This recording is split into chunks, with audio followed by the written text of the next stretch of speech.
안녕하세요. 대국민 심뇌혈관 질환 건강지킴이 국민닥터입니다. 네, 안녕하세요.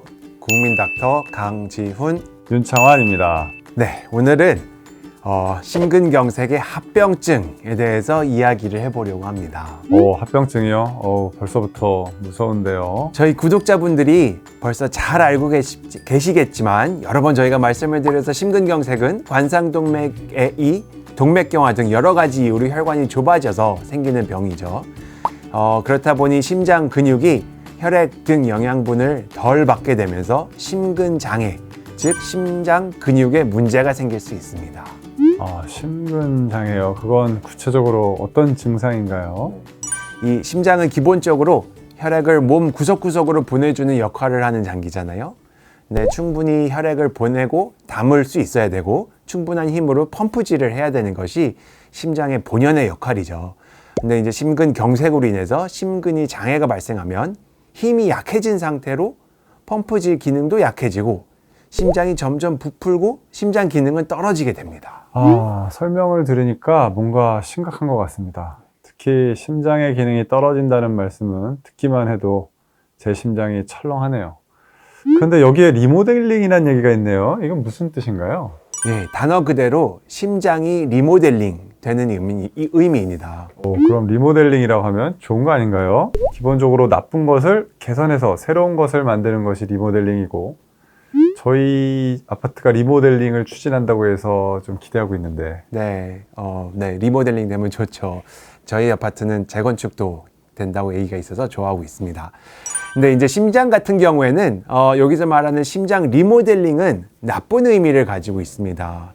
이 심장의 수축력이 원활하게 되지 않는다는 것을 의미하는 거죠.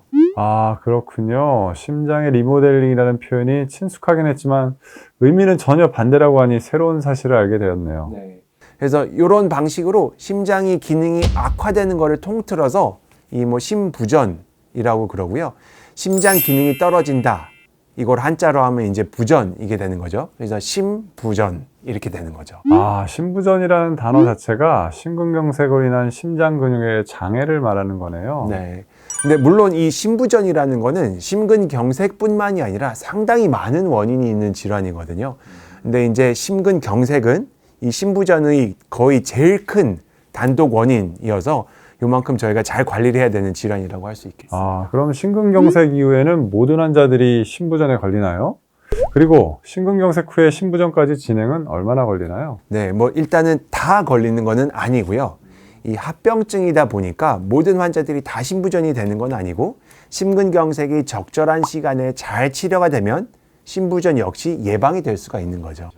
그러니까 그만큼 제 시간에 적절하고 빠른 치료를 받는 것이 중요하군요. 네. 저희가 이렇게 계속 강조하는 빠른 치료. 네, 그게 이제 저희 채널의 제일 큰 주제라고 할 수 있겠죠. 이 제때 적절한 빠른 치료를 받는 거. 그리고 이제 심근경색을 치료하고 난 다음에 또 재발을 하면 또 다시 한번 심부전이 발생할 수 있는 가능성이 커지는 만큼 더더욱 시술을 받고 이후에 관리를 받는 것도 상당히 중요합니다. 그렇겠네요. 시술이나 수술만 받으면 다 나은 줄 아시는 분들이 상당히 많은 것 같아요. 네. 그래서 시술 잘 받고 난 다음에 약물 치료는 물론이고 처방받은 약을 잘 드시는 것도 중요하고 여러 가지로 잘 관리를 받는 것도 상당히 중요합니다. 그만큼 환자분들께서는 병원을 주기적으로 오셔서 관리를 받는 것이 중요한 거죠.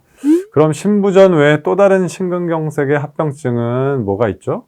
네, 상당히 많고요. 오늘은 좀 대표적인 조금 무서운 그 두 가지에 대해서 말씀을 드리려고 합니다. 그럼 일단 그 두 가지가 뭐죠? 네, 일단은 제가 설명드릴 합병증은 범위가 넓은 심근경색이 제때 치료를 받지 못하면 생길 수 있는 합병증들입니다. 그럼 이 영상을 보시는 분들은 주변 지인이 이런 증상을 보일 때는 빠른 심근경색 치료를 권할 수 있겠네요. 네. 물론 당연히 그런 일은 없으신 게 제일 좋겠죠. 네, 그렇죠. 일단 없어야겠지만 일단은 첫 번째는 이 한글이 좀 어렵지만 승모판 유두근 파열이라는 합병증입니다. 이제 우리 심장 안에 이제 여러 가지 판막이 이렇게 존재를 하고 이 판막이라는 것 중에서 하나가 승모판이라는 게 있고 요 승모판을 지지해 주는 게 유두근이라는 게 있거든요.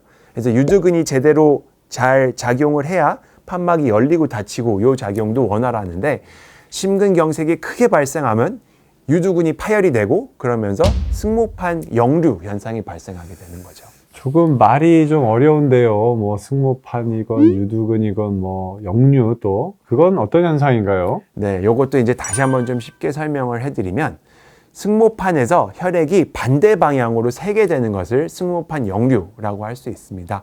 지금 저희가 보여드리는 자료 화면에서 보시는 것처럼 원래 승모판막은 위에서 아래로만 혈액이 가게 돼야 되는데 그리고 이제 그 닫히면서 뒤로 가는 혈액을 막아줘야 되는데 이 과정이 잘 안 되면 역류 현상이 발생하게 되는 거죠. 그래서 심근경색 때문에 생기는 승모근 유두근 파열에 의한 승모판 역류는 발생만으로도 치명률이 상당히 높기 때문에 또 요런 거는 치료도 빠른 수술적인 치료가 필요한 경우가 많은 것 같습니다. 굉장히 위험한 합병증이네요. 제때 치료를 잘 받아야겠습니다. 네, 맞습니다. 그래서 그런데 이제 지금 설명드린 합병증도 만만치 않습니다. 또 하나가 심근경색에 의한 심실중격결손입니다. 아니, 도대체 이렇게 단어들이 다 어려워요. 무슨 질병이죠? 그 질병은 문자 그대로 이 심실 사이를 구분해주는 벽, 그걸 이제 중격이라 그러는데 이 심실중격의 결손, 구멍이 생기는 질환입니다. 조금만 더 자세하게 설명해 주실 수 있을까요? 자세하게 설명을 드리면 심장 안에 이제 방이 4개가 있어요. 그래서 좌우 위아래 해서 이 심실이 오른쪽 왼쪽, 심방이 오른쪽 왼쪽 이렇게 존재하는데 아래쪽에 있는 게 심실이고 그거를 가운데를 나누는 구조물이 심실중격이라는 게 됩니다. 그래서 지금 보시는 부분이 심실 사이에 있는 심실중격입니다. 근데 거기 어떻게 구멍이 날 수 있어요? 네, 이제 심근경색이 발생하면 심장 근육으로 혈액이 덜 가면서 괴사가 되거든요. 이제 괴사가 진행이 되는데 이 괴사가 크게 진행이 되면 이 중격에 구멍이 발생하게 돼요. 그래서 특히 이제 좌우 심장에 혈액이 섞이면 안 되는 구조인데 이 심실 중격에 구멍이 생기면 좌우 혈액이 섞이게 되는 거고 요것도 마찬가지로 몸에 혈력학적으로 상당히 안 좋은 반응이 생기게 됩니다. 와, 이렇게 설명이 들으니까 이제서 이해가 정말 조금은 되는 것 같습니다. 네, 뭐 다행입니다. 이게 뭐 상당히 고급 과정이어서 이 영상을 보시는 분들도 조금이라도 이해가 됐으면 좋겠습니다. 그래서 뭐 마찬가지로 아까 처음 합병증과 마찬가지로 심실중격결손도 요거를 교정을 하기 위해서는 수술적인 치료도 또 필요합니다.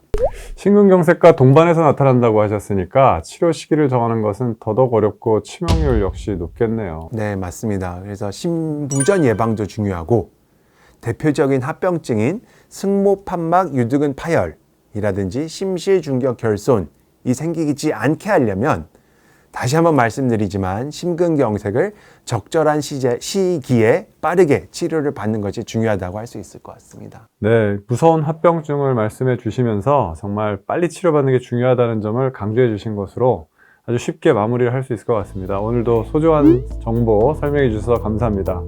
이 밖에도 심내혈관 질환에 대해서 더 알고 싶으시면 저희 국민닥터 채널에서 찾아보시고요. 네, 그리고 그 밖에도 궁금하신 사항은 댓글로 남겨주시면 댓글에 저 국민닥터가 설명을 드리거나 추가 영상을 전달 드리도록 하겠습니다. 자, 전 국민의 건강한 심내혈관 질환 예방 및 관리를 위하여 국민닥터 채널은 계속됩니다. 네, 구독과 좋아요 부탁드리고 다음 시간까지 안녕히 계세요.